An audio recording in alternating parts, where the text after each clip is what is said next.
ஏசப்பா உங்களை ஆசீர்வதிப்பார்.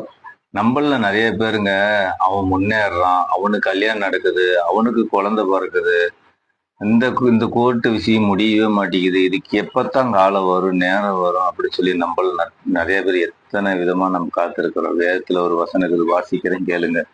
குறித்த காலத்திற்கு தரிசனம் இன்னும் வைக்கப்பட்டிருக்குது, முடிவிலே அது விளங்கும், அது பொய் சொல்லாது, அது தாமதித்தாலும் அதற்கு காத்திரு, அது நிச்சயமாக வரும், அது தாமதிப்பது இல்லை. சொல்ற பாருங்க, குறித்த காலத்தில் தரிசனம் வைக்கப்பட்டிருக்குது, அது முடிவிலே விளங்கும். சரிங்களா?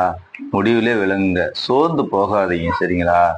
இப்ப எனக்கே கிடத்தான் குழந்தை இல்லை, நான் சோர்ந்தா போறேன். சரிங்களா? அதுக்கு ஒரு நேரம் காலங்கள் இருக்கு. நான் குடித்து கொண்டிருந்தேன், எப்படி நான் கவலையா இருந்தேன், இதுக்கு எப்படா காலம் வரும் நேரம் வரும்னு காத்திருந்தேன். அதுக்கும் ஒரு காலம் வந்துச்சு, நேரம் வந்துச்சு, இப்ப நான் நல்லா இருக்கிறேன், நான் விசுவாசமா ஜெபம் பண்றேன். அந்த மாதிரி யாரும் சோர்ந்து போகாதீங்க, விசுவாசமா இருங்க. சரிங்களா?